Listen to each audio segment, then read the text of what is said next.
Kenner. Davi Lago, meu Boa amigo, tarde, Kenner. Tudo bem? seja muito bem-vindo. Obrigado pelo convite e pela acolhida na Faculdade Unida mais uma vez. Muito bom estar com vocês.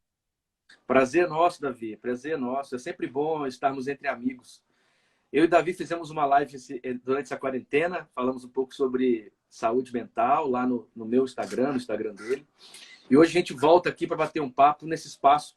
Nós temos chamado, Davi, de live simpósio. Quer dizer, Sim, é um espaço porque a academia é acadêmico, mas também popular, a ideia é diálogo, mas tentando traduzir as questões da formação teológica, acadêmica, para as comunidades, para os demais interessados. Essa possibilidade de diálogo entre instituição acadêmica e comunidade de fé e comunidades em geral. Nós temos realizado já, durante a quarentena, uma série de cursos, não é? Cursos gratuitos, inclusive um dos cursos do Davi sobre sociedade hipermoderna, complexo.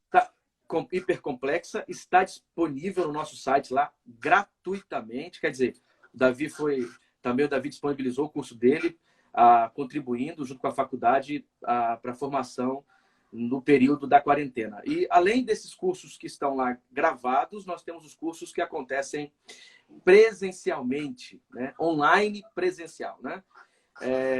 Tivemos agora com o Oswaldo, e semana que vem eu ministrarei um curso sobre Apocalipse de João. Então, se você quiser conversar um pouquinho sobre esse texto tão emblemático, Apocalipse de João, semana que vem, nos dias 23 e 24, só você entrar no site da Faculdade Unida, lá vai estar disponível, você se inscreve, tem direito a certificado, né? A certificado, isso é importante, hora-aula, etc.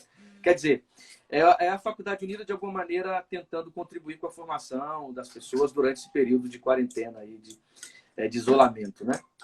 Muito bom, Muito Kenner. bem. Vamos aguardando uns minutinhos o pessoal chegando e eu já vou te apresentando, né? Apresentando ao pessoal, especialmente os que estão chegando aqui pelo Instagram da Faculdade Unida, né?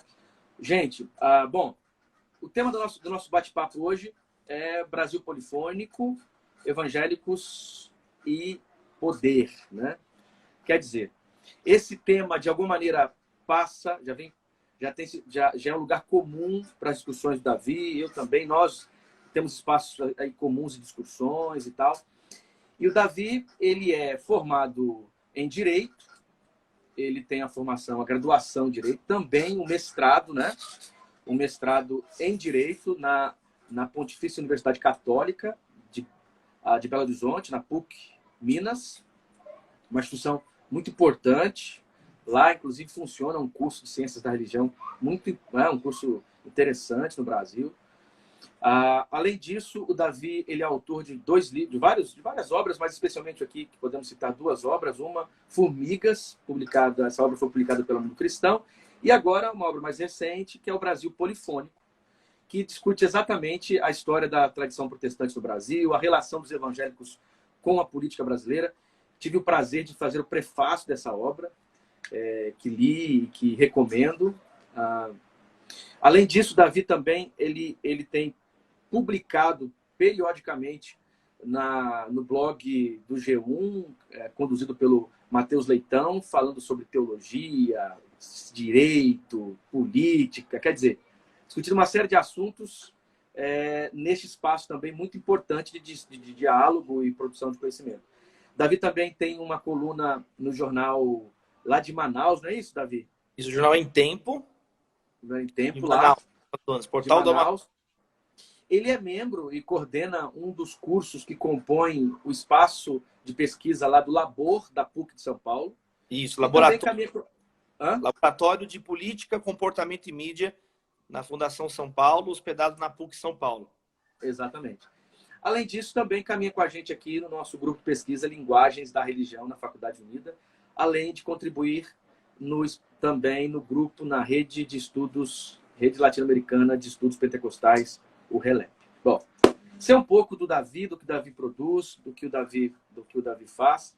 E hoje vamos conversar um pouquinho aqui a respeito deste tema que já é um assunto tão importante para as suas pesquisas, para as suas preocupações, Davi. Bom, a ideia de um Brasil polifônico, né? A expressão polifonia, esse termo é um termo muito conhecido a partir dos trabalhos de um teórico russo chamado Mikhail Bakhtin, né?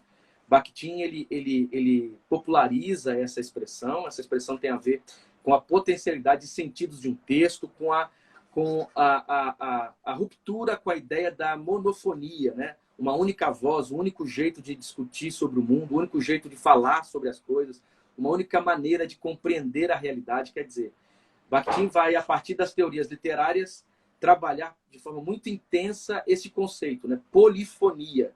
Inclusive, ele vai fazer isso lendo os textos russos do Dostoiévski. Quer dizer, é exatamente esse termo que Davi usa no seu livro. No prefácio que eu escrevi, fiz questão de indicar esse lugar teórico, que é muito importante, apresentando mesmo esse espaço plural que é a cultura, essas muitas vozes, não é? Então, o Brasil, se podemos caracterizar o Brasil antes de ser do homem gentil, na verdade é do homem polifônico, né? A cultura polifônica. Quer dizer, são várias vozes, várias perspectivas, várias formas culturais de pensar e lidar com a realidade.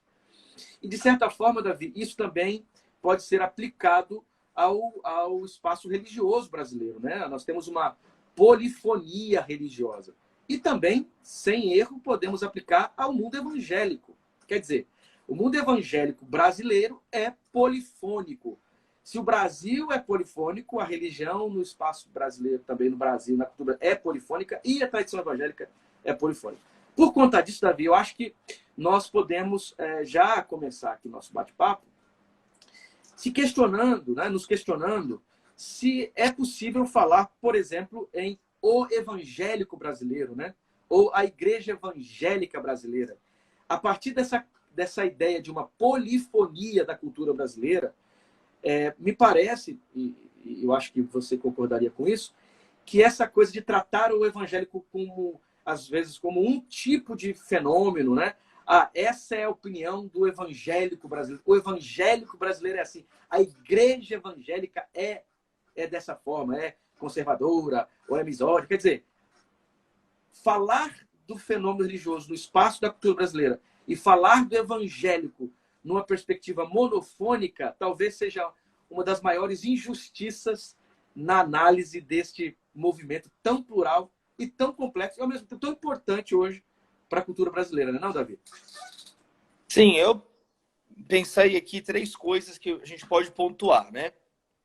Primeiro, a importância de realçarmos a questão da polifonia ou da pluralidade, multiplicidade, diversidade, quer dizer, um conjunto de palavras que mostram que a sociedade ela é composta por visões diferentes, discursos diferentes, objetivos, grupos com interesses e objetivos diferentes.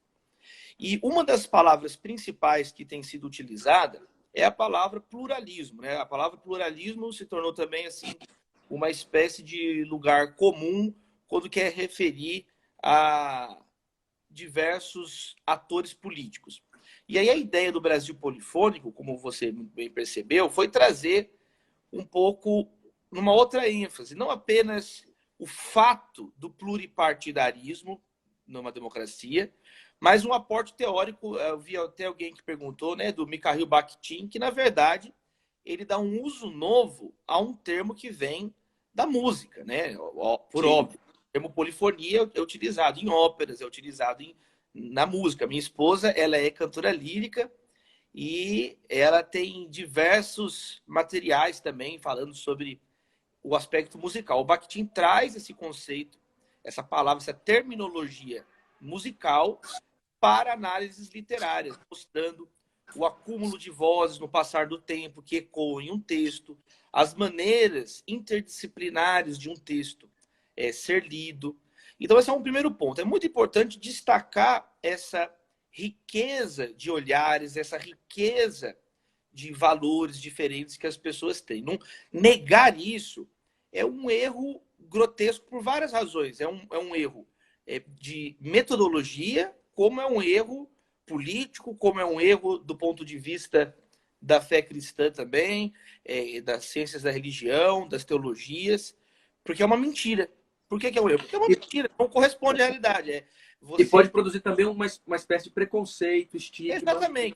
Então, esse é o primeiro ponto. É muito importante lembrarmos sempre disso, que estamos em uma sociedade plural, estamos em uma sociedade polifônica. Em segundo lugar, a questão de diferenciar conceito de concepção. Eu estou estudando aprofundadamente sobre isso agora, inclusive em uma disciplina com o professor Ronaldo Porto Macedo, na USP, na Universidade de São Paulo, aqui na Faculdade de Direito, no curso de pós-graduação. E existia um autor no meio do século XX, o Gailey, que escreveu um artigo que fez muito sucesso chamado Conceitos Essencialmente Disputáveis. É um termo, conceitos essencialmente disputáveis. É um termo que se encaixa em alguns conceitos muito amplos, por exemplo, direito. O que é direito? O que é arte? O que é Estado? O que é democracia? São conceitos que têm tantos pressupostos para você responder essas perguntas aparentemente simples, enganosamente simples, que aí esse teórico, o Gailey, cria a noção de conceitos essencialmente disputáveis. E aí, assim, como um desdobramento desse artigo escrito pelo Gailey, existe também, muito no direito, isso, uma distinção, na verdade, em conceitos políticos. Né? O Quentin Skinner, na Inglaterra, é alguém que trabalha bastante com isso, de separar o que é um conceito. O conceito, então, é o mínimo contrato entre o significado de um termo e a concepção. Então, eu vou dar um exemplo, por exemplo, do Estado. O conceito do Estado, ele é mínimo do mínimo do mínimo. O Estado, ele é um ente político que não é nem o governante, nem o governado. Esse é um conceito mínimo de Estado. É a entidade política de poder que não se confunde com o governante, mas também não se confunde com a sociedade, com o conjunto de governados. Então, essa é uma noção elementar de Estado. E aí vão surgir, então, diversas, múltiplas, polifônicas concepções do que é ou não o Estado. Então, por exemplo, para o marxismo, o Estado é uma etapa no processo histórico do comunismo. Para os liberais, o Estado é uma entidade mínima que deve regular o funcionamento da sociedade, deixando espaço para o mercado regular os preços. E assim sucessivamente. O Estado de Bem-Estar Social, Jelinek vai ter uma visão do que é Estado, Kelsen, outro jurista, vai ter uma outra visão do Estado. Aí são concepções diferentes de um mesmo conceito comum. E aí, em terceiro e último lugar, nós podemos então chegar com esses determinados cuidados no questionamento que o professor Kenner coloca. Mas e os evangélicos? É a mesma coisa. Existe, sim, um conceito elementar do que sejam os evangélicos. Ou seja, grupos mais ou menos ligados à reforma protestante, quer dizer, dentro da tradição cristã, que vão ter uma ênfase descentralizada nas suas comunidades. Os evangélicos não têm um papa. Então, por exemplo, se você olhar por esse aspecto institucional, é muito simples. Nós não temos um líder evangélico que fale em nome de todos, porque simplesmente os evangélicos não se organizam dessa maneira. Agora, sim, existe o evangelho brasileiro, porque senão nós estamos caindo num conceito que perde o significado, a palavra perde o significado, e aí nós não temos condições de seguir uma conversa. Por exemplo, tem esse Levi enchendo as paciências aqui. Se quiser desativar os comentários e abrir depois... Como que faz? Isso mesmo, como que faz para desativar o comentário? Seria bom desativar os comentários, porque existem pessoas que não têm capacidade de entender o que é uma conversa educada. Isso. A gente desativou aqui o comentário também porque diminui o peso da internet. Sim. E aí cai menos, tá bom?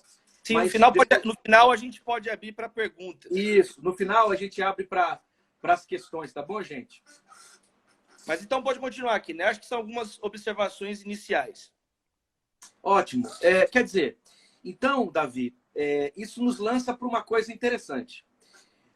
Nós que, hora e outra, estamos dialogando com gente da academia e de academia que não tem preocupação, por exemplo, com a religião diretamente, é muito comum você ser alvo de uma leitura preconceituosa, porque se tem a ideia que o evangélico brasileiro, por mais que nós tenhamos uma série de pontos em comum, como se todos pensassem e lessem a realidade do mesmo jeito.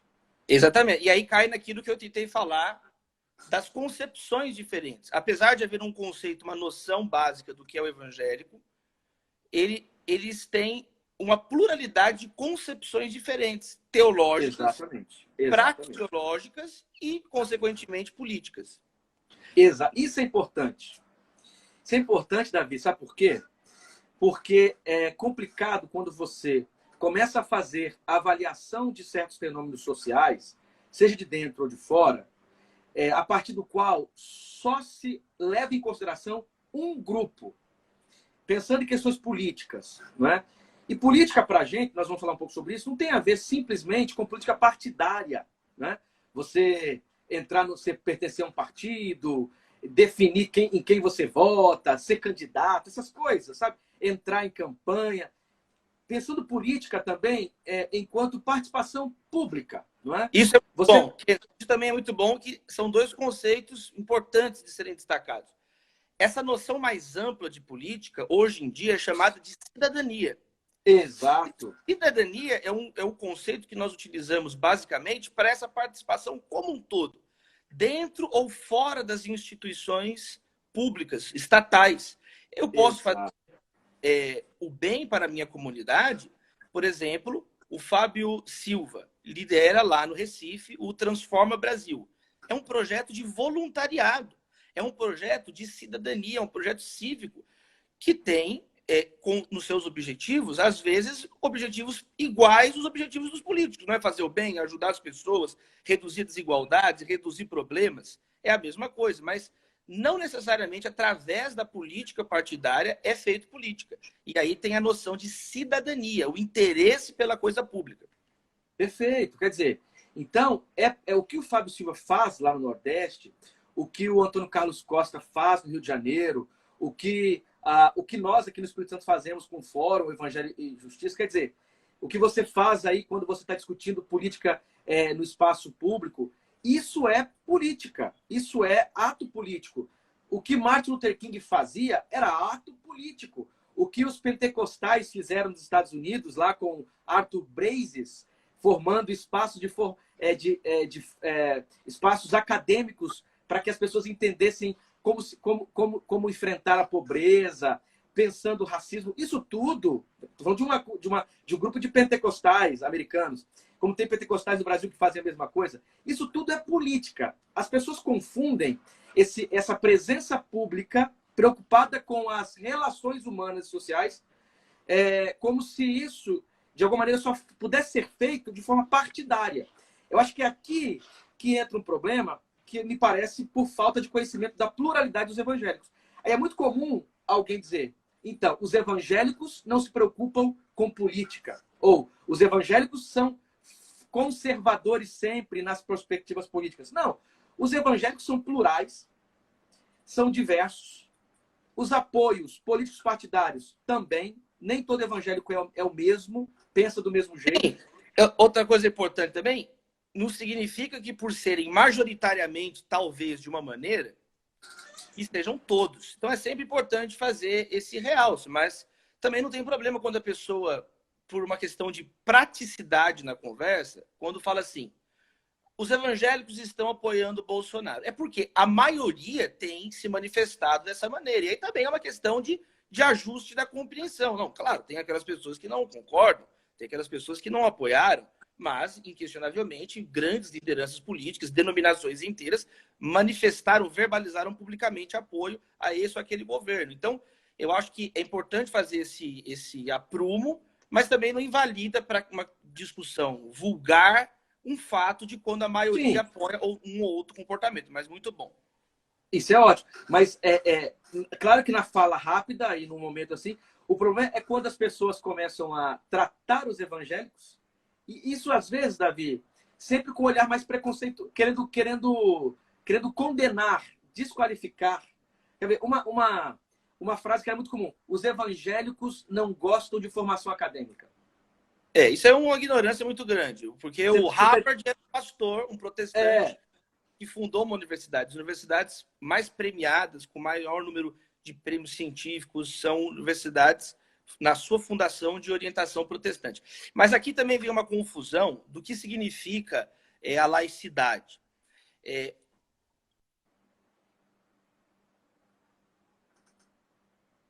Crença, nem que seja crença na ciência ou na técnica, ou que seja a crença na sua própria ideologia política. O que o Estado laico faz é nivelar todas as crenças, e elas precisam passar pelo mesmo processo de legitimação política para que se tornem leis, para que se tornem balizas que vão regular a sociedade. Então, o fato de você crer em uma ideologia ou outra, em uma religião ou outra, isso não te desqualifica e nem te superqualifica para o debate público numa sociedade democrática. Não é porque você é ateu ou evangélico que a sua opinião é melhor ou pior. Nem melhor, nem pior. Então, todas as crenças, o conjunto de crenças, eles precisam passar pelos mesmos procedimentos de legitimação. Essa é a grande ideia do Estado Democrático de Direito. As ideias não podem ser arbitrariamente impostas, nem de ideologia, nem de religião e nem de credo nenhum. Agora, também uma falácia muito antiga, que caiu em desuso no segunda etapa do século XX na academia, você sabe disso, essa ideia de que o ateísmo, por exemplo, ele é não religioso. O ateísmo ele é uma religião, ele é uma crença que Deus não existe. Então, quem vai explicar isso são os próprios filósofos ateus contemporâneos, como, por exemplo, o André Comte-Sponville, na obra dele, O Espírito do Ateísmo, ele vai explicar justamente isso. Ele vai dizer, a crença que Deus não existe. Eu creio que Deus não existe. Então, é fé contra fé, é crença contra crença. Ou, em outras palavras, são axiomas contra axiomas, valores como valores.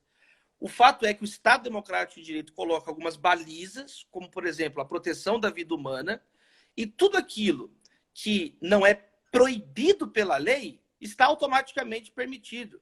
Tudo aquilo que a lei explicitamente não coloca uma baliza, não criminaliza através do processo legislativo, isso tem que ser tolerado. Isso não pode ser arbitrariamente censurado, porque isso é o pressuposto da democracia. Eu acho que você tocar nisso, Davi, é interessante para a gente agora parar um pouquinho aqui para discutirmos esse assunto que é muito, mas muito mal compreendido. A relação entre igreja e Estado. Não é? A relação entre Estado democrático, direito, Estado laico.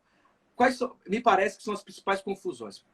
Eles costumam usar os termos assim que é mais atrapalham do que ajuda. O Estado é laico, mas não é laicista. Quer dizer, eu acho que essas coisas todas só atrapalham. A discussão é mais simples. Não é? É mais simples. Quando o Estado está dentro de uma estrutura democrática e da laicidade, isso não precisa assustar a gente, quem é da religião, não precisa se assustar com o Estado democrático, não precisa se assustar com a questão da laicidade, por uma razão muito simples. A laicidade, ela protege as liberdades e a laicidade protege a possibilidade de religiões diferentes coexistirem livremente, sem que o Estado imponha sobre essas religiões o que elas devem ou não crer, ou coisas desse tipo, e o contrário da mesma forma. Quer dizer, como diz, né? É uma faca de dois legumes, é uma faca de dois gumes. E é também uma construção histórica. Existe hoje duas matrizes principais de laicidade. São as duas matrizes principais, a francesa e a americana. A francesa é a primeira, daí que vem, inclusive, a palavra laico, laicidade. É um neologismo criado na França a partir de uma antiga palavra grega, laikos, que significa leigo. Então, os franceses tiveram um processo de separação das estruturas de poder da Igreja Católica muito agressivo, muito violento. Então, na França, se estabeleceu um tipo de laicismo que é mais ou menos o seguinte: Sua casa, você pode fazer o que você quiser, colocar o crucifixo, colocar o véu, praticar privadamente a sua religião. Mas no ambiente público, a religião ela foi afastada. A causa de, na França, essas leis que proíbem a burca dos muçulmanos, o véu, essas leis que proíbem símbolos religiosos em edifícios públicos, tem uma razão de ser. Vai longe a história, não é o objetivo da nossa live, mas foi uma luta de poder muito agressiva entre a Igreja Católica e que passa pela Revolução Francesa, que gerou uma forma de laicidade que na França é nesses termos. Na vida pública, no ambientes públicos, você não manifesta ostensivamente sua religião, mas em ambiente privado, tranquilamente. Já é completamente diferente da matriz norte-americana, por causa da história dos Estados Unidos. Os Estados Unidos, igual a França, tem um governo laico que não mistura a igreja com as estruturas religiosas com a estrutura estatal. Tanto é que no Bill of Rights isso é esclarecido nas primeiras emendas, né, que são adendos à Constituição norte-americana, que é de apenas uma página. Mas nos Estados Unidos, no processo de formação da nação, com 13 colônias de credos religiosos diferentes que fogem da perseguição religiosa da Inglaterra, da Europa como um todo, eles têm uma tolerância maior com a ideia de cada um praticar na sua colônia a sua religião. Então, nos Estados Unidos, desenvolve-se outra forma de laicidade. Da mesma maneira, os Estados Unidos não têm uma ligação da religião com as estruturas de poder, mas lá não tem esse traço da França de violência, de não querer símbolos religiosos. Está em God We Trust, na nota de $1, na nota do dinheiro deles lá. Eles fazem juramento, os presidentes com a mão em cima da Bíblia. Existe um Deus da América, até o professor Cavalcante aí da Faculdade de Unida é um dos amplos pesquisadores desse tema, da teologia pública. Os Estados Unidos existe até uma espécie de religião civil com seus próprios profetas. O Abraham Lincoln lá, imponente, a estátua dele em Washington. Martin Luther King é elevado a uma espécie de profeta do Estado americano quando ele é assassinado brutalmente, e aí tem um feriado dedicado em relação a ele. Então, nos Estados Unidos, apesar de existirem também um outro grupo que fica reclamando, pedindo para tirar os símbolos religiosos dos espaços públicos norte-americanos, isso é muito difícil de mudar, porque, aliás, o dia que isso mudar, mudou os Estados Unidos como os conhecemos. Os Estados Unidos é conhecido desde a sua independência, no final do século XVIII, por esse tipo de laicidade. Então, até mesmo quando nós falamos de laicidade, qual laicidade nós estamos falando? A francesa ou a americana? O Brasil, por exemplo. O Brasil, de um modo como a França, proíbe, por exemplo, de você negar tomar vacina. Vacina obrigatória no Brasil. Nesse aspecto, o laicismo brasileiro ele é muito parecido com o francês. Ah, mas a minha religião não permite. Então vai para outro país, porque essas vacinas são obrigatórias para serem tomadas. Esse é um aspecto... Mas por sua vez, inclusive, os símbolos religiosos são crucifixos. O Supremo Tribunal Federal tem um crucifixo, parece uma igreja, parece uma basílica. Tamanho. Então, o Brasil ele tem alguns elementos laicos mais parecidos com o modelo francês, mas ele tem outros traços de laicidade mais parecidos com o americano. E o que nós devemos combater é quando esses princípios elementares de separação das estruturas dos credos religiosos específicos aconteçam. Isso aí é o que o Ratzinger, né, o Papa Bento XVI, antes de assumir como Papa, o cardeal Joseph Ratzinger chamava isso de politização da fé. Ele tem vários textos onde ele mostra que quando a fé é politizada é o fim da própria fé. É quando se há uma mistura do poder com as esferas das opiniões de uma pessoa, e isso é realmente mais perigoso, como a história demonstra. Isso é outra coisa importante, Kiner. Por que se combate tanto isso? Por causa de lições históricas. Todas as vezes que misturaram crenças, religiões, ideologias com a própria estrutura normativa do Estado que regula a vida de todas as pessoas, isso não deu certo. Isso resultou em violência, em morte, em racismo. Isso resultou em convulsões completamente bárbaras que nós não precisamos passar se a história está aí justamente entre uma de suas nobres funções para jogar luz diante dessas questões. Perfeito. Eu acho assim, essa discussão dos modelos de laicidade, que é uma discussão mais complexa, profunda, ela exigiria, inclusive, aqui um tempo para a gente ir demonstrando as minúcias, as diferenças, as continuidades e continuidades. Em suma, assim, né, Davi, de alguma forma, falar em Estado laico é proteger, inclusive, a nossa liberdade religiosa. Quer dizer, Exato. quando eu milito, quando me assusto com algum tipo de movimento do Estado que está tentando impor sobre os demais uma prática religiosa, nós protestantes, inclusive, devemos ser os primeiros a dizer não. Porque, Exatamente. de alguma forma, no Ocidente, vai surgindo a ideia da possibilidade de outras práticas religiosas que não seja uma prática única. Quem vai exigindo, quem vai pensando isso, quem vai gestando isso, são os movimentos protestantes, de alguma forma. Então, falar de laicidade, ao contrário de dizer que não há, que é uma imposição, que é uma limitação das religiões, ao contrário, é preservar essa coisa que nós estamos falando, que é a polifonia. Eu sou cristão, eu sou um pastor batista, você é um pastor batista. Só que, necessariamente, eu não quero que o Estado se dobre aos princípios religiosos do meu cristianismo. Eu quero que ele me permita... Aí você nem seria batista, né? Porque o batista Eu nem sei, é absoluta separação. Exato, eu nem seria batista. Da mesma forma, isso representa que eu não posso me sentir coagido pelo Estado a fazer nenhuma prática religiosa que esse Estado, de alguma forma, pense que deve ser praticado. Quer dizer, imaginemos que o Estado agora tenha lideranças lá que sejam de uma religião indiana, não é? Aí ele decrete, a partir de hoje, todos terão que, às 6 horas da tarde, colocar uma bacia de água na rua e esperar pelo cosmos se aproximar e fazer uma profunda introspecção em cada um de vocês. Se não fizerem, vocês estarão cometendo um crime. Quer dizer, eu não quero isso. Não é? Claro que não. Da mesma forma, eu não quero que alguém agora use o Estado e determine como política pública alguma coisa que é própria da minha tradição.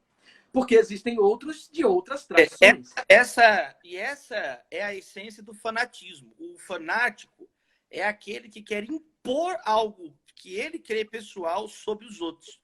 E existem diversos tipos de fanatismos. Pode ser fanatismos religiosos, mas podem também ser fanatismos políticos, quando eu quero impor sobre os demais algo que é uma preferência pessoal minha. Então, isso também, história demonstra que não resolve nada.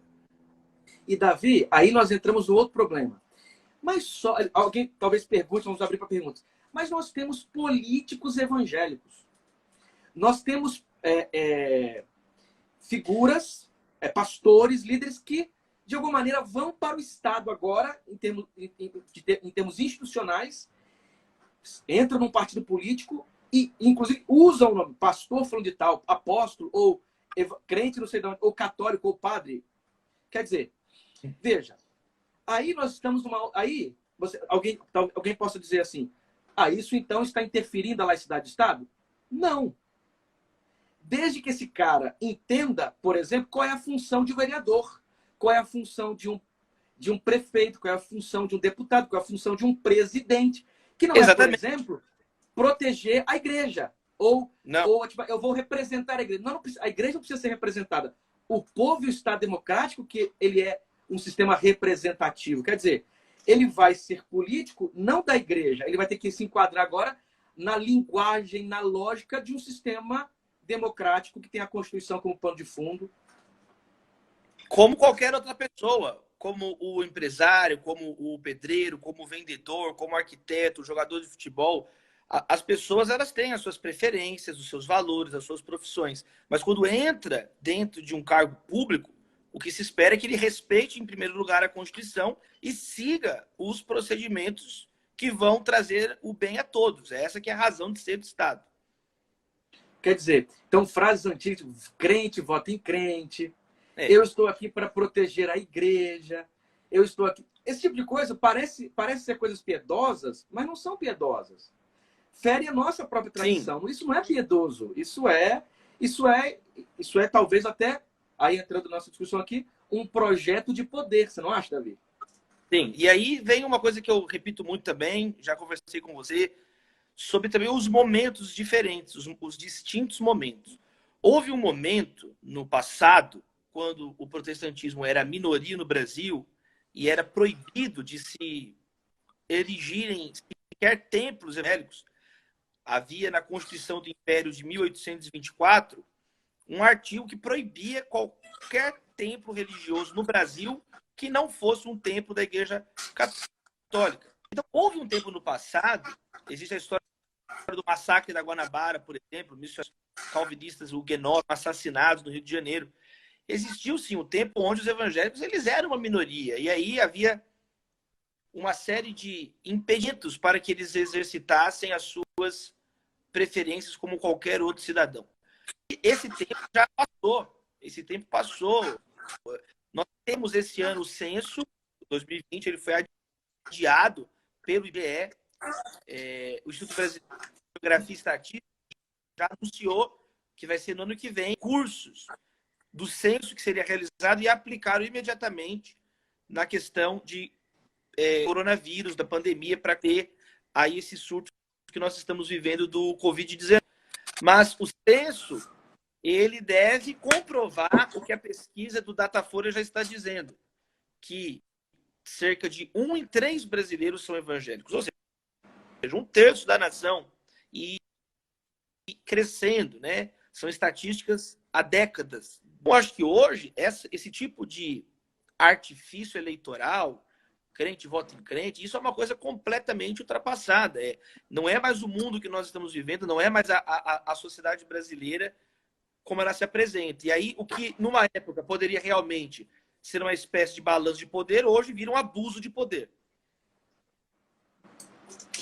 Davi, e isso aí já nos leva para um tema que eu acho que as pessoas aqui que estão nos acompanhando estejam esperando que a gente fale, né? Bom, então como equacionar um Brasil que está aí com 30, segundo a Datafolha, 33% de evangélicos?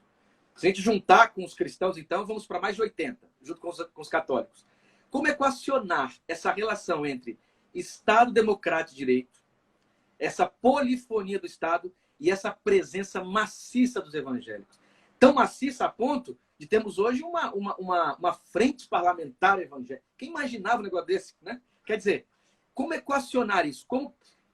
Se tem esses modelos de laicidade, nessa laicidade à la Brasil, como equacionar para que a gente tenha realmente um Estado democrático, saudável, que também não negue a existência desses evangélicos, por sua vez, seja preservado em sua essência de liberdade, democracia e etc. Como que a gente pode pensar uma equação disso? Bom, dá para responder a sua pergunta em termos de academia, de direito. A resposta teórica já existe, a resposta teórica, mas você parece que quer também uma resposta política, né? A sua pergunta é mais uma pergunta política do que uma pergunta teórica, porque em termos de teoria está já resolvido o problema. Seja lá quem for, o grupo que for, a pessoa que for, o conjunto de pessoas que for, as regras estão estabelecidas na Constituição. Elas precisam se organizar na forma de um partido.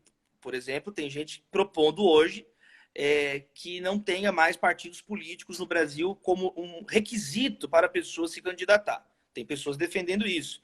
Inclusive, um dos vereadores de Belo Horizonte, o Gabriel Azevedo, é um dos grandes defensores disso. A bandeira dele é essa. Se projeta com essa ideia, dá para quem quiser pesquisar.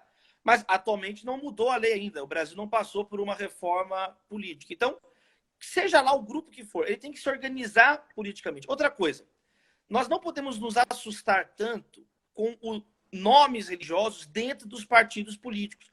Os partidos políticos vão nascer de algum lugar, eles vão nascer de algum conjunto de reais de pessoas que existem.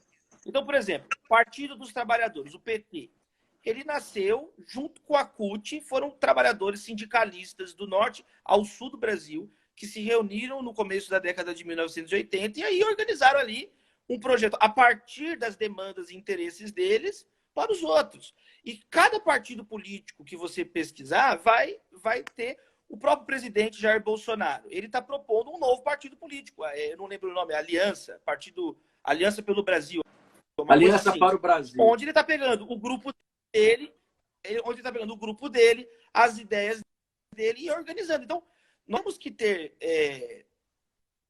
receio. Se você pegar os partidos, o Partido Merkel é o Partido da Democracia Cristã. Olha o nome. Aí você vai entender de onde vem esse nome, Partido da Democracia Cristã.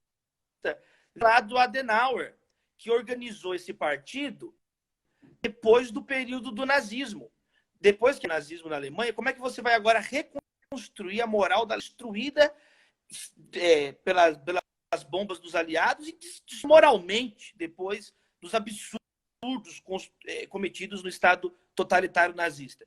Existia desde o final do século XIX um grupo de trabalhadores que estavam sendo explorados pela industrialização, que se reuniu com pastores luteranos na Alemanha e eles começaram a lançar as bases de uma articulação política para entrar no jogo político e defender não a igreja. Então, o nome Partido de Democracia Cristã não é que eles estavam lá defendendo o luteranismo no parlamento lá. Não era essa a ideia. A ideia era que resolvesse os problemas sociais. Mas onde que começou o grupo? Começou dentro dessa movimentação nas igrejas. Então, às vezes, nós assustamos, assim, a frente parlamentar evangélica, mas esse não é o grande problema.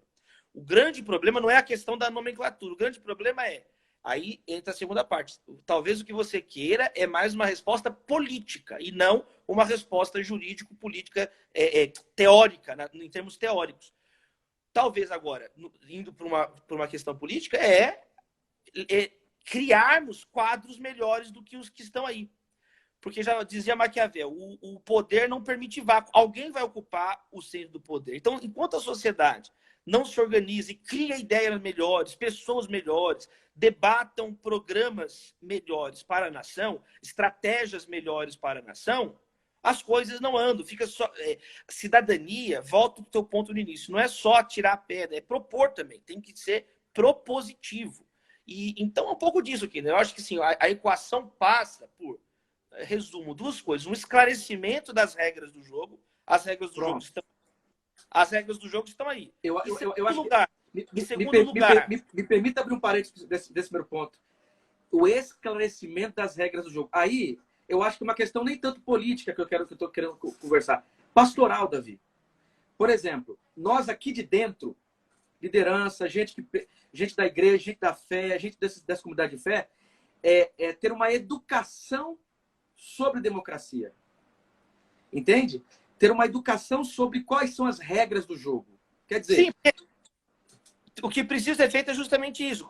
Entendendo as regras do jogo, eu acho que o grande desafio do Brasil no momento é que as novas gerações se articulem, se organizem de setores diferentes em torno de ideais comuns.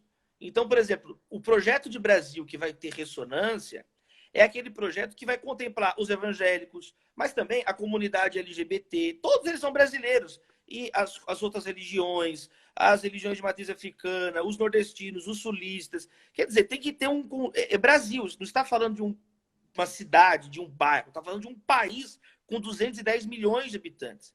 Outra coisa que eu acho que seria um grande avanço é se nessas novas articulações das novas gerações nas causas políticas, sabe, afastasse estrategicamente outras questões que não interessam no momento agora, para nós atacarmos coisas que estão acima de ideologia. Por exemplo, redução de burocracia. Não existe nenhuma ideologia política que defenda aumento de burocracia. É só picareta que defende aumento de burocracia. Não existe esquerda, direita, centro, baixo. Quer dizer, é uma pauta comum. Por exemplo, reforma da Previdência. Era uma pauta comum. Que tinha que fazer, era que alguma coisa tinha que ser feita. Tinha que fazer. As discussões entram na maneira que ela deveria ser feita, mas que tinha que fazer, tinha que ser feita.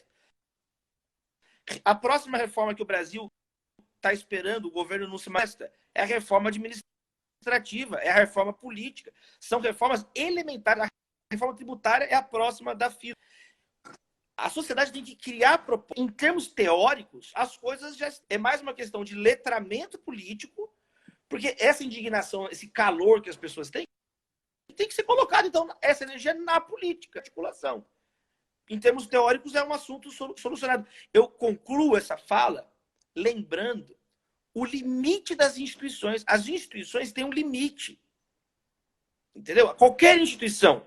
As instituições, Kenneth, você sabe, são abstrações. Instituições, aqui no termo acadêmico, é mais ou menos a junção do aparato burocrático, dos valores, em alguma medida compartilhada pela sociedade, e das regras do jogo, dos procedimentos.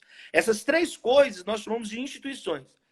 Aparatos burocráticos, conjunto de valores em algum grau compartilhados pela sociedade, e, em terceiro lugar, as regras do jogo, os procedimentos.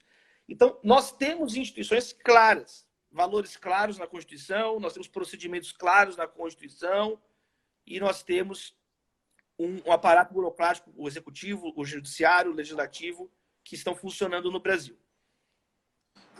Então, de certa forma, o sistema está pronto, ele tem o seu funcionamento, cabe a quem quer entrar nesse jogo, entenda o seu lugar. Então, cabe à igreja, na verdade, uma educação política para que ela... Essa fala que você disse, essa fala que você expôs, né? Quer dizer, nós temos LGBTs no Brasil, nós temos ateus, nós temos outras práticas religiosas que não se enquadram exatamente com parte da tradição evangélica brasileira. O evangélico brasileiro não pode se sentir vencedor se o Estado, de alguma maneira, desconsiderar esses outros grupos e considerar só os horizontes evangélicos. Isso para a gente não deveria ser uma vitória, isso é uma derrota, né? Porque a gente acredita nesse espaço plural com o qual o Estado precisa dar conta. Bom, de certa forma, então, cabe ao espaço, às igrejas, às religiões em geral, entenderem o seu lugar nessa dinâmica, nessa esfera pública, né? Entenderem o seu papel nesse sentido. E só se faz com educação. E só se faz com ensinos. Para a tradição evangélica, se faz com escola dominical, por exemplo, se faz com púlpito, se faz com pequeno grupo, se faz com diálogo. Quer dizer, e de alguma forma, a história desse Estado Democrático de Direito tem uma relação profunda com os protestantes. Protestantismo e Estado, claro que uma coisa não gera outra, não é isso. Mas esses dois movimentos estão tão próximos que é possível a gente perceber a influência, por exemplo, do protestantismo no pensar de um Estado Democrático de Direito. Grandes protestantes estiveram envolvidos na gestação dessa ideia, né? Eu tenho... Davi... Pode falar. Pode falar. Para o ímpar. Eu vou falar, então. O comportamento evangélico atual, ele às vezes se parece muito mais com o catolicismo medieval do que propriamente com o comportamento protestante. Como você muito bem disse, o protestantismo foi um dos impulsionadores dos Estados modernos. A Igreja Católica tinha propriedades, como ainda tem, em determinados territórios, dispersos territórios ao redor do mundo. E o protestantismo ele ajudou a dar forma aos Estados modernos, separando a esfera religiosa da esfera política. Por exemplo, eu estou lendo muito sobre a bula Unam Sanctam, de 1302, do Papa Bonifácio VIII, que é considerado o ápice do abuso da igreja das estruturas de poder. O Papa Bonifácio VIII se colocou acima de todos os reis e imperadores da terra que tinham que bater continência para ele. Sim. Muitos desses papas usavam armaduras e iam literalmente armados para combates, guerras políticas, guerrear. E muitas vezes, muitos evangélicos hoje são muito mais parecidos com esse tipo de comportamento que hoje a própria Igreja Católica rechaça do que propriamente com a tradição protestante ampla que nós conhecemos. Ótimo. O que eu vou fazer agora, Davi? Eu vou abrir aqui para os comentários, para as perguntas. Sim. Eu vou fazer uma pergunta para nós dois conversarmos. E aí, quem quiser perguntar, claro, perguntar, dialogar, né? De forma respeitosa. A gente vai abrir. Se a live cair, o que vai acontecer? Eu vou abri-la novamente para a gente fechar a nossa conversa. Tudo bem. Tá Vamos lá. Então, assim, Davi, para a gente abrir aqui para o diálogo e também pensarmos juntos. O Brasil, ele tem hoje 33% de evangélicos. Alguns acreditam que no futuro, não muito distante, o Brasil se torne evangélico mesmo, quer dizer, sermos mais de 50% ao sonho, né? O Brasil evangélico, mais de 50% de evangélico, mais evangélicos que católicos, por exemplo. A pergunta é, se esse sonho se realizar, Davi, o Brasil se tornar evangélico, mais de 50%, 60% de evangélicos no Brasil. Isso vai significar uma presença em vários setores. Você prevê o fortalecimento do Estado Democrático de Direito? Você prevê um avanço para o Brasil? O que você prevê caso o Brasil se torne de verdade, em termos numéricos, não estou falando que teologicamente, estou fazendo uma crítica teológica, mas numéricos, esse tipo de evangélico, ou esses movimentos evangélicos hoje, se o Brasil se tornar evangélico, o que você prevê? O que nós podemos prever? Eu acho assim, o Brasil, são duas coisas. Número um, o Brasil ele está se tornando mais evangélico no sentido social. Isso é um fato. As pessoas estão se convertendo a diversas igrejas evangélicas, né, de todos os tipos de comportamento. Então, isso é assim, uma coisa é você reconhecer algo que está acontecendo. Mas eu acho que o teor da tua pergunta é muito mais que tipo de impacto esse tipo de evangélicos vão causar no Brasil. Olha, eu não sou muito otimista se continuar do jeito que está. O que eu denuncio no livro Brasil Polifônico é justamente isso. O livro Brasil Polifônico é uma denúncia ao que eu chamo de projeto obscuro de poder. Ok. E o que me parece é que, infelizmente, a maioria das lideranças que estão envolvidas na política hoje, de lideranças evangélicas, eles não têm projeto nenhum para o Brasil, eles não sabem nem o que é Brasil, não conhecem a cultura brasileira, não conhecem nada, são com uma visão míope da realidade, da vida, cafona, eu diria cafona, pessoas, a cafonice total. E aí o que acontece? Essas pessoas estão aí, estão impondo tudo que é tipo de bobagem aos outros. Então, eu acho que se não ocorrer uma completa mudança, sabe, na geração mais nova, eu acho que vai ter uma decepção muito grande com o que está acontecendo, como já está acontecendo. Eu acho que tende a aumentar. Uma coisa que o pessoal não percebe também é um gap que tem da geração, da maneira que a geração mais nova pensa da geração mais velha. Parece que esses líderes mais velhos, às vezes, estão satisfazendo seus próprios desejos, aproveitando que tiveram uma chance. É uma sanha, é um apavoramento para estar no poder. A pessoa não sentou um dia numa cadeira de um curso de direito para entender o mínimo sobre lei e quer ditar lei para as pessoas. Então, se não mudar completamente esse tipo de comportamento, ações que ficaram secularizadas. Exatamente o que aconteceu na Europa. Por que a Europa odeia a fé cristã? Por causa de gerações e gerações e gerações e gerações de lideranças cristãs, católicas, protestantes, ensinas, brutais, que mataram pessoas, que só queriam poder explorar as pessoas mais simples. Então, eu acho que é isso. E a maior parte dos evangélicos que estão aí está seguindo o mesmo caminho. Pessoas acríticas, pessoas agressivas, violentas, pessoas que tudo brigam, elas ofendem, elas xingam as outras pessoas. Então, se não tiver uma mudança, se for isso daí, nós estamos perdidos. Nós vamos orar, agir, nós precisamos criar alternativas, propostas. Nós precisamos mostrar um projeto claro de poder. É esse o projeto, por causa dessa razão, dessa fundamentação.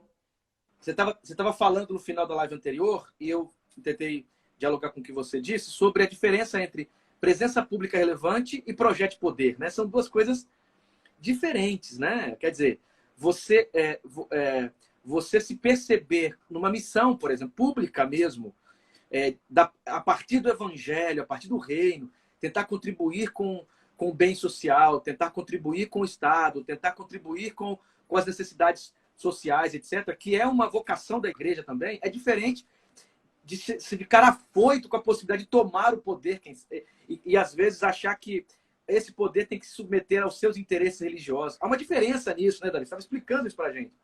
E pelo que você está dizendo, parece que a visão de presença pública de parte, não é toda a igreja, mas de parte da igreja hoje, e isso pode redundar num estabelecimento maior no futuro, tem, assim, indícios e traços muito mais medievais do que modernos, como você indicou, e traços mais próximos desse projeto de poder e não um projeto de presença pública relevante, transformadora. Né? Mas era mais ou menos isso que você estava dizendo, né? Sim. Eu acho que se as regras do jogo não forem respeitadas, como não estão sendo muitas vezes, as coisas não caminham para um bom lugar. Eu vi várias pessoas comentando na live anterior e eu concordo com elas. Eu vi uma pessoa que comentou assim, que não significa que as pessoas estão indo, enchendo as igrejas evangélicas, que elas necessariamente estão se convertendo em cristãs ou evangélicas. Eu concordo com isso. Isso está tá completamente correto, a pessoa que comentou isso antes. Foi apenas uma maneira que nós estamos referindo em termos gerais, né? Mandar um beijo para o Giovanni aí. Giovanni Maurício, você sumiu, Giovanni? Eu vi o Zé Renato também, muitos amigos aí, a Amanda Canesi. Eu vi, tem uns amigos entrando aqui. Gente da Faculdade Unida, gente que, mesmo não estando no meu Instagram, estão aqui, estou vendo que eles estão aqui também. Davi é um amigo muito querido, nós somos família, né? Davi eu tenho como família. A família do Davi é minha família é a família do Davi. É sempre bom a gente estar entre amigos. Davi, olha só. Perguntaram uma coisa aqui que eu acho que é importante. A Ana perguntou o seguinte. Como que nós poderíamos criar um espaço, então, de educação política na igreja? Como é possível isso? Eu não sei. Na igreja tem várias maneiras de fazer isso, né? Mas eu acho que uma das coisas mais importantes era que as igrejas separassem, criassem isso em locais separados, como, por exemplo, agora, por exemplo, um simpósio, um local. O que eu sou totalmente contra é, muitas vezes, fazer isso em cultos, entendeu? No meio, mistura liturgia, culto, com... É importante lembrar isso bem. Eu debati num simpósio da Ordem dos Advogados do Brasil, em Goiás, sobre os evangélicos e crimes eleitorais. E isso, infelizmente, acontece também. A liberdade religiosa, ela não é um escudo para cometer crimes eleitorais. No período eleitoral, que é importantíssimo na democracia, pilares da democracia, onde eu voto, as valem para todos. As regras valem para todos, incluindo para as igrejas. E aí os cultos podem voltar ao normal depois das suas funcionalidades. Mas eu acho que é um princípio que precisa ser respeitado. Quero mandar um beijo aí para o Roberto. Não, meu sogro. Robertão, você está sumido demais, Roberto. Falei. A Isa aqui perguntou uma coisa muito interessante. Pode falar aqui, próximo aí. Olha só, Isa, o livre-arbítrio não teria uma relação principiológica com o Estado laico? Sendo assim, a representatividade partidária deveria refletir a sociedade, incluindo a parte da sociedade em princípio, cristãos? Quer dizer, já que esse Estado é representativo, também não teria uma representatividade evangélica? Quer dizer, sim. Né?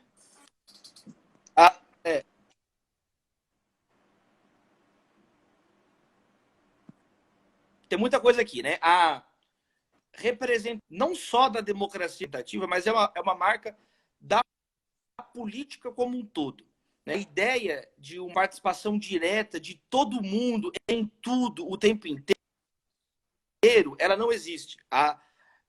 Roberto Bobbio é um dos politólogos que demonstra isso. Uma intermediação política será necessária para organizar o conjunto da comunidade, da sociedade. E aí nasce justamente o Estado. O Estado nasce nesse contexto, se distinguindo tanto do governante quanto do governado, para ser essa entidade de mediação. Agora, esse sistema de mediação, ele também não é tão simples quanto parece. Existem voto proporcional, voto majoritário. É um conjunto intrincado de regras que garantem, por exemplo, que minorias também tenham acesso ao parlamento, que minorias também sejam ouvidas em suas demandas. Porque o grande objetivo é que todos convivam. O grande objetivo do Estado não é, a não ser que seja um Estado totalitário, que é formatar, mas aí não tem liberdade, aí não tem livre-arbítrio. O objetivo é que todos convivam. Então, é um sistema intrincado de regras que tem um objetivo principal: garantir a coexistência das diferentes visões de vida, visões de mundo, que caracterizam especialmente as sociedades contemporâneas, que são as sociedades plurais. Uma pergunta aqui, e já vamos chegando para o final, né? E não especificamente a um governo em si, mas qualquer governo, eu acho que essa pergunta se aplica. quando um chefe do Estado utiliza-se de jargões e termos evangélicos, não está construindo uma cultura de segregação e indo contra o Estado Democrático de Direito?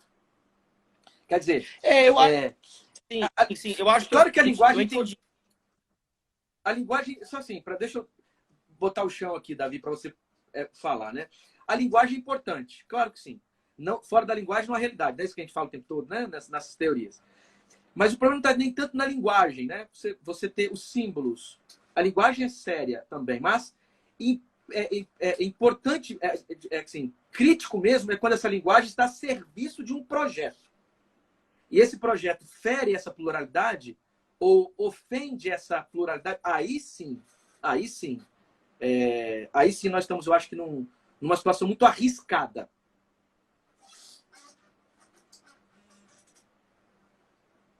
Eu O que você concordo acha? eu concordo com a tua linha de raciocínio. Eu acho que é um preciosismo você, hein, Leandro, ficar fiscalizando só aquela palavra. Agora, de modo que o cara reiteradamente fica acenando para um grupo.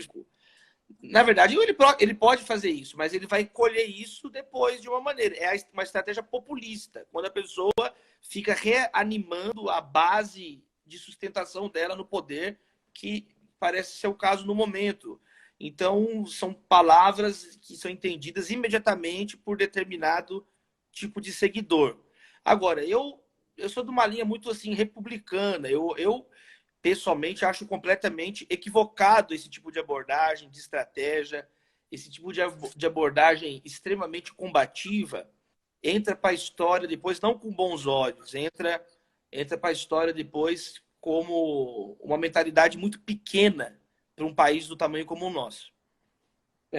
Porque é aquela história, né? Enquanto a linguagem e o peso é a nosso favor, parece que está bom. O problema é quando o jogo muda. Então, preservemos o Estado Democrático de Direito, porque ele vai ser bom para todos. Ele vai Sim, preservar a liberdade de todos. Não é? Exatamente. É mais do que trocar o chicote de mão. Tem gente que só quer trocar o chicote de mão. Aí eu não concordo com isso, não. Quer dizer, o Newton aqui falou uma coisa que é um resumo do que nós estamos discutindo, né? O velho Brizola foi profético. Nesse sentido, sim. Os evangélicos têm um projeto de poder, um emparelhamento do Estado. E eu acho o seguinte, se isso realmente... ele falou o quê? Desculpa. Aparelhamento do Estado. Quer dizer, eu tinha lido eu tinha lido como se tivesse de empalhamento, não. Aparelhamento. Esse aparelhamento do Estado, de alguma maneira, quem deveria ser a voz de reflexão e crítica a isso? A própria tradição evangélica. Sim, é liberdade. A imprensa também tem um papel muito importante. Tem pessoas que não entendem o que é imprensa. Uma imprensa forte é um sinal de uma democracia forte. As pessoas podem opinar, podem falar. Então, as pessoas não têm que assustar também com os debates políticos. É normal, é desejável que hajam debates políticos. O que eu acho que é ruim é quando todo mundo é obrigado a só repetir a mesma cartilha, a mesma coisa. E não são apenas uma parte dos evangélicos que tem um projeto de aparelhar, de captura do Estado, né, como se diz. Existem ideologias que também pensam a mesma coisa, algumas explicitamente, né? Esse é o programa comunista, aparelhar o Estado para depois subvertê-lo.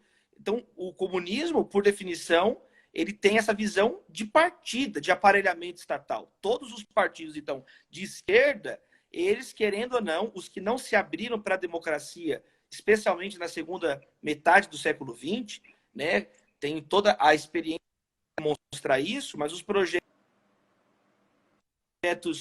de esquerda, especialmente da primeira metade do século XX, eram completamente aparelhadores, né? E não só naquela época, no contemporâneo tem. Então, esse é um princípio que nós temos que ficar de olho em todas as religiões, em todas as ideologias.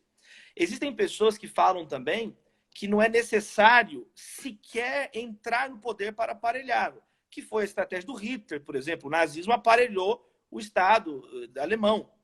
Mas existem pessoas que falam da captura do Estado por outras maneiras.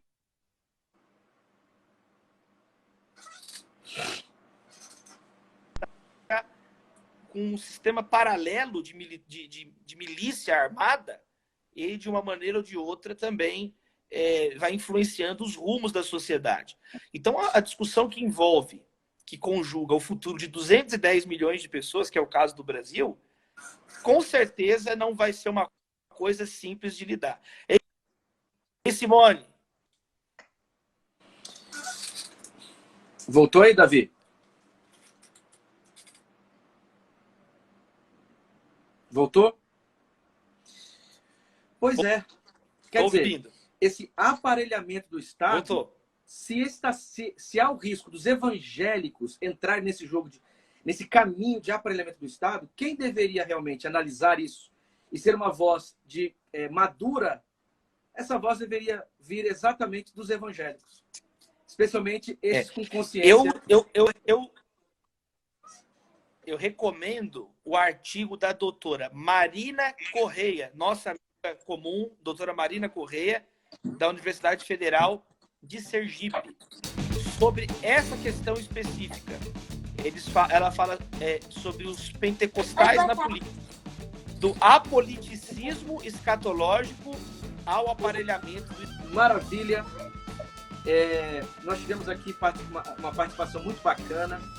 Terminamos aí falando de aparelhamento do Estado. Quer dizer, se há um projeto de poder, na verdade, a tradição evangélica ela é, no fundo, um enfrentamento de qualquer projeto de poder. Ela é contramão de qualquer projeto de poder. Nós acreditamos não num Jesus que aparelhou o Estado, mas num Jesus que deu consciência para o jeito de ser Estado, né? Então, que a gente consiga fazer essa reflexão de maneira madura no nosso espaço, especialmente agora que estamos numa acelerada construção de um país, talvez evangélico, né? Então, Davi, muito obrigado. Obrigado, Ken. Obrigado a todos vocês que estiveram aqui com a gente, que mandaram perguntas, que participaram. E fique atento que nós teremos várias lives no decorrer da semana. Cursos online na Faculdade Unida, cursos gratuitos, inclusive. Se você quiser depois estudar um pouquinho sobre Apocalipse de João, dias 23 e 24, lá no site da Unida você tem acesso. Davi, obrigado, Kenner. Beijão. Deus abençoe. Abraço pro Tomás, pra Amanda Canezinho, Rodirley, só meus amigos, Tiago, Gustavo, Simone, Leandro, saudade do Giovanni.